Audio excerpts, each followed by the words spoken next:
എമ്പുരാൻ എന്ന സിനിമ 48 മണിക്കൂർ കൊണ്ട് 100 കോടി ക്ലബിൽ എത്തി എന്ന വിവരങ്ങൾ കേട്ടപ്പോൾ മുതൽ പ്രേക്ഷകരെല്ലാം അത്ഭുതപ്പെട്ടിരിക്കുകയാണ്. മോഹൻലാൽ എന്ന താരത്തിന്റെ പൊട്ടൻഷ്യൽ, ബോക്സ് ഓഫീസ് പൊട്ടൻഷ്യൽ എന്താണെന്ന് അദ്ദേഹം തന്നെ കാണിച്ചു തന്നിരിക്കുന്നു. ഇതാണ് ഒരു പടത്തിന് ഒരു മികച്ച അഭിപ്രായം കിട്ടിയാൽ മോഹൻലാൽ തീർക്കാൻ പോകുന്ന റെക്കോർഡുകൾ ഇങ്ങനെ തുടങ്ങിക്കൊണ്ടേയിരിക്കുകയാണ്. ആദ്യ മൈൽ സ്റ്റോൺ എന്ന് 100 കോടി പറഞ്ഞു വെക്കുമ്പോൾ തന്നെ ഈ ചിത്രത്തിന് എങ്ങും പോസിറ്റീവ് ഒന്നുമല്ല.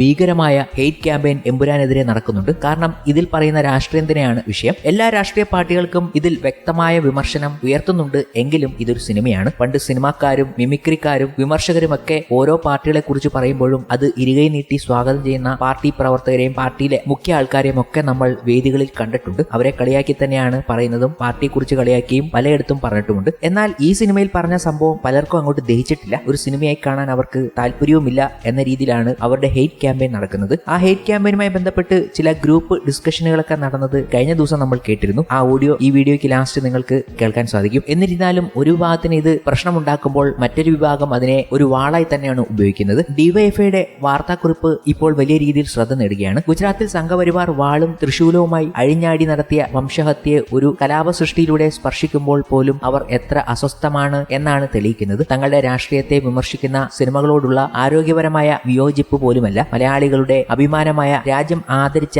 മഹാനടനായ മോഹൻലാലിനെയും പൃഥ്വിരാജിനെയും മുരളിഗോപിയും ആന്റണി പെരുമ്പാവൂരിനുമൊക്കെ നേരെ കേട്ടാൽ അറയ്ക്കാത്ത തെറി അഭിഷേകവും വർഗീയ അധിക്ഷേപവുമാണ് നടത്തുന്നത്. കേരളത്തെ അപമാനിക്കാൻ കേരള സ്റ്റോറി എന്നൊരു പ്രൊപ്പഗൻഡ പടച്ചുവിട്ടപ്പോൾ 100% ഫാക്ട് എന്ന സർട്ടിഫിക്കറ്റ് അടിച്ചുകൊടുത്തവരാണ് ഇപ്പോൾ പൃഥ്വിരാജിനെയും മോഹൻലാലിനും ഒക്കെ തെറി പറയുന്നത്. ബാബറി സംഭവത്തിന് ശേഷം ഇന്ത്യയിൽ ഏറ്റവും വിധ്വംസകമായ വർഗീയ കലാപവും വംശഹത്യയുമായിരുന്നു 2022 നരേന്ദ്രമോദി ഭരണത്തിന് കീഴിൽ ഗുജറാത്തിൽ നടമാടിയത്. സംസ്ഥാനം ഭരിക്കുന്ന പാർട്ടിയുടെയും നേതാക്കളുടെയും അനുഗ്രഹാശിസുകളോടെ ഹിന്ദുത്വ തീവ്രവാദികൾ മുസ്ലിങ്ങൾക്ക് നേരെ ക്രൂരമായ ആക്രമണ പരമ്പരയും കൊലപാതകവും അഴിച്ചുവിട്ടു. തന്നെ 2 ദിവസം ജയിൽ മോചിതനാക്കിയാൽ ഇനിയും ആയിരക്കണക്കിന് മുസ്ലിങ്ങളെ കൊന്നിട്ട് വരാം എന്ന് ആഹ്ലാദത്തോടെ അലറിയ ബാബു ബജ്റോംഗിയെ പോലുള്ള വംശഹത്യയിലെ പ്രതികളെ ഇന്നും സംരക്ഷിക്കുന്ന ഭരണകൂടമാണ് ഗുജറാത്തിലെ BJP ഗവൺമെന്റ്. വംശഹത്യ കാലത്ത് മുസ്ലിം സ്ത്രീകളെ പീഡിപ്പിച്ച് കൊലപാതകം നടത്തിയതും അടക്കമുള്ള കേസുകളിൽ ശിക്ഷിക്കപ്പെട്ട സംഘികൾക്ക് ശിക്ഷായിളവ് നൽകി വിട്ടയക്കാൻ ശ്രമിച്ച ഗുജറാത്ത് സർക്കാർ നടപടി രാജ്യം കണ്ടു. അന്നത്തെ ഗുജറാത്ത് മുഖ്യമന്ത്രി ഇന്ന് രാജ്യം ഭരിക്കുന്ന കാലത്ത് എല്ലാ എതിർ ശബ്ദങ്ങളെയും നിഷ്കരണം ഇല്ലാതാക്കുകയോ വില കൊടുത്തു വാങ്ങുകയോ ചെയ്യുന്ന ഈ കാലത്ത് ഹിന്ദുത്വ രാഷ്ട്രീയത്തിന്റെ ഈ അഗ്രഷൻ ആരെയും വിമർശിച്ചിട്ടുണ്ടെങ്കിൽ, തുറന്നു കാണിച്ചിട്ടുണ്ടെങ്കിൽ അവർ ഉറപ്പായും അഭിനന്ദനം അറിയിക്കുന്നു. മുരളിഗോപി എന്ന എഴുത്തുകാരനും പൃഥ്വിരാജ് സുകുമാരൻ എന്ന സംവിധായകനും ആന്റണി പെരുമ്പാവൂർ എന്ന നിർമ്മാതാവിനും മലയാളികളുടെ സ്വകാര്യ അഭിമാനം മോഹൻലാലിനും എമ്പുരാൻ സിനിമയുടെ എല്ലാ അണിയറ പ്രവർത്തകരെയും അഭിനന്ദനങ്ങൾ അറിയിക്കുന്നു. ഒരു സംഘപരിവാറുകാരുടെ ഓലപ്പാമ്പ് കണ്ട് ഇവിടെ ആരും ഭയപ്പെടുകയോ പുറകോട്ട് പോവുകയോ ചെയ്യേണ്ടതില്ല. മതനിരപേക്ഷത സംരക്ഷിക്കാൻ കേരളം ഒറ്റക്കെട്ടായി ഉണ്ടാകും എന്നായിരുന്നു അവരുടെ വാക്കുകൾ.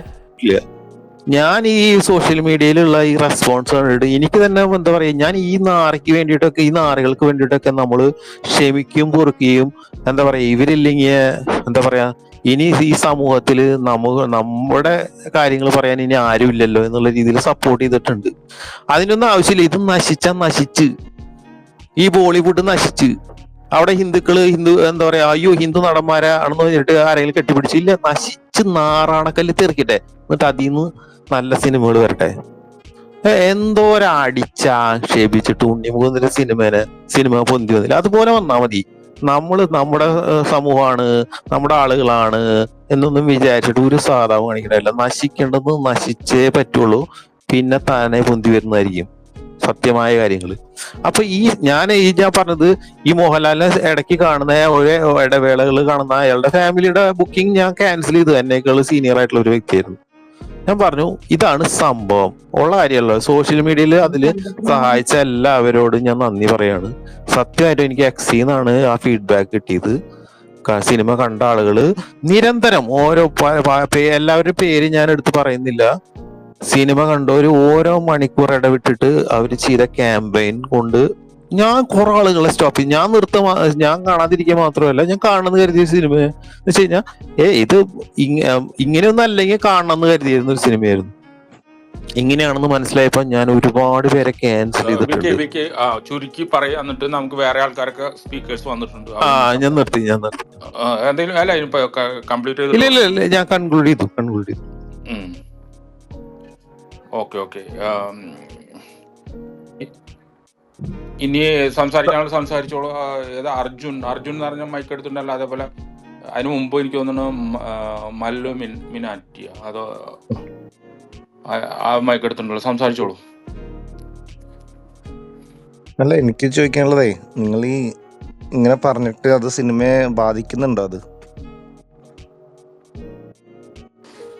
അതല്ലേ ബാധിച്ചല്ലോ, അതല്ലേ 8.5 നിൽക്കുന്നേ. അല്ല, സിനിമ ഇപ്പൊ ഒഫീഷ്യലി 100 കോടി ക്ലബിൽ കയറി എന്ന് പറഞ്ഞു വന്നു. അതപ്പോ ബ്രോ, അത് അഡ്വാൻസ് ബുക്കിങ്ങും ലോകത്തുള്ള മൊത്തം കളക്ഷനോട് ചേർന്ന സിനിമ പൊട്ടി ബ്രോ. ഒരാളും ബൈറ്റ് കൊടുക്കുന്നില്ല. അതായത് സിനിമ ഇറങ്ങുന്നതിന് മുന്നേ അതിന്റെ എന്താ പറയാ, സൈഡ് റോളിൽ വന്നവര് വരെ ബൈറ്റ് കൊടുത്തിരുന്നു. ഇപ്പൊ ആരും വന്ന് ബൈറ്റ് കൊടുക്കുന്നില്ല. അല്ല, ആരും ബൈറ്റ്, ഞാൻ ചോദിക്കണേ, ആരും ബൈറ്റ് കൊടുത്താൽ ഈ ആൾക്കാർ കയറി കണ്ട് നിങ്ങൾ കുറച്ചും കൂടി പ്രൊമോഷൻ കൊടുക്കല്ലേ സിനിമയ്ക്ക്? അത് മുന്നേ ബുക്ക് ചെയ്തതാണ്. പക്ഷേ ഇപ്പൊ തന്നെ റേറ്റിംഗ് നോക്ക്, കണ്ടവരുടെ റേറ്റിംഗ് നോക്ക്, 8.5. അല്ല, മുന്നേ ബുക്ക് ചെയ്താലും അങ്ങനെയാണെങ്കിൽ ക്യാൻസൽ ചെയ്യാലോ. പക്ഷെ നിങ്ങൾ ഈ ബുക്ക് മൈ ഷോ ക്യാൻസൽ ചെയ്തോണ്ടിരിക്കുന്ന കണ്ടില്ലേ? അപ്പൊ ക്യാൻസൽ ചെയ്യുന്ന കണ്ടില്ലേ? അല്ല, ക്യാൻസൽ ചെയ്യുന്നത് ഈ ഫേസ്ബുക്കിലൊക്കെ സ്പ്രെഡ് ചെയ്യുന്ന ഈ ഒരേ ടിക്കറ്റ് തന്നെ എടുത്ത് കുറെ പേര് സ്ക്രീൻഷോട്ട് എടുത്ത് പോസ്റ്റ് ഇടുന്നുണ്ട്. അപ്പൊ റേറ്റിംഗ് കുറഞ്ഞതോ? 8.5. ഇതിന് മറുപടി പറഞ്ഞോട്ടെ. പടം വിജയിക്കാതിരിക്കട്ടെ, പക്ഷെ ഞങ്ങൾക്ക് ഞങ്ങളുടെ അഭിപ്രായം പറയാൻ സ്വാതന്ത്ര്യമില്ല ഈ രാജ്യത്ത്. അല്ല, അഭിപ്രായം പറയാൻ സ്വാതന്ത്ര്യമുണ്ട്. ഞാൻ ചോദിക്കുന്നേ, അത്രേ ഉള്ളൂ. സിമ്പിൾ. അത് എന്തോ ആയിക്കോട്ടെ, അതൊക്കെ അത് കർമ്മത്തിൽ വിട്ടെ, കർമ്മം അത്രേ ഉള്ളൂ, സിമ്പിളാ. അല്ല, ഞാൻ ഈ പടം പൊട്ടിയെന്നൊക്കെ പറഞ്ഞ് ഇങ്ങനെ നടന്നുകൊണ്ട് എന്തെങ്കിലും പ്രയോജനം ഉണ്ടോന്ന് അല്ല, ഒരു മിനിറ്റ് പടം പൊട്ടിയിട്ടുള്ളത് പിന്നെ അത് ചുറ്റുപൊട്ടം മനസ്സിലാവും. 150, 150, 200 ഒക്കെ മുടക്കിയെന്നല്ലേ പറഞ്ഞത്. അതിന്റെ അത് അത്രയും മുടക്കിയിട്ടുണ്ടെങ്കിൽ ഗ്രോസ് കളക്ഷൻ 300, 400 കോടി പോകേണ്ടി വരും. ഓക്കെ, ഇത്രയും ഒരു കണക്കെ തൽക്കാലം പറയുന്നുള്ളൂ. നിർത്തിയത്. ഓക്കെ, വിട്ടേ പോട്ടെ. അതേ പറഞ്ഞോളൂ. അപ്പൊ അത് വരുവാൻ നോക്കാവുന്നേ പറഞ്ഞു. പടം വിജയിക്കുക, ചിലപ്പോ പടത്തിന് കുറെ ആൾക്കാർ ചിലപ്പോ കമ്മികളും കൊങ്ങികളും ജിഹാദികളൊക്കെ കീറി ചിലപ്പോ വിജയിച്ചെന്ന് വരും. പക്ഷേ നമ്മളെ സംബന്ധിച്ച് അവരെ ഈ സിനിമയ്ക്ക് നമുക്ക് പറയാനുള്ള അഭിപ്രായമാണ് നമ്മളിവിടെ പറയുന്നത്. അത് ഡെഫിനറ്റ്ലി ആയിട്ട് പറയും. പിന്നെ ഇവന് ഈ കിട്ടിയ 100 കോടി 150 കോടിയൊക്കെ ഇടി വരുമ്പോ അത് പറഞ്ഞാൽ മതി, അതിന്റെ കണക്ക് കൊടുക്കേണ്ടി വരും. അത്രക്കുള്ളൂ. അല്ല, അതാ ഞാൻ പറയണേ. അപ്പൊ നിങ്ങൾ ഇങ്ങനെ ഒരു ഹേറ്റ് ക്യാമ്പയിൻ നടത്തുമ്പോ അല്ലേ മറ്റവർക്ക് കൂടുതൽ നമ്മൾ പ്രൊമോട്ട് ചെയ്യാൻ വേണ്ടി ചെയ്യുന്ന പരിപാടിയാണ്. നമ്മൾ മോഹൻലാലിന്റെ നിന്നും നമ്മുടെ പൈസ വാങ്ങിച്ചിട്ട് ഈ ഗ്രൂപ്പ് ഇട്ടിട്ട് കമ്മികളും കോൺഗ്രസുകളും ജിഹാദികളും കൂടി പൈസ കണ്ടിട്ട് പുള്ളിക്ക് പണം ഉണ്ടാക്കാൻ വേണ്ടി ചെയ്യുന്ന പരിപാടിയാണ്. ഓക്കെ, പരിപാടി അങ്ങനെയാണെങ്കിൽ അങ്ങനെയാണ്. നിങ്ങൾ പോയി കണ്ടോളൂ. 100 ടിക്കറ്റ് അത് സ്പോൺസർ ചെയ്ത് കൊടുത്തോളൂ. ഞാൻ ഓൾറെഡി കാണുകയും ചെയ്തു, കൊടുക്കുകയും ചെയ്യുന്നുണ്ട്.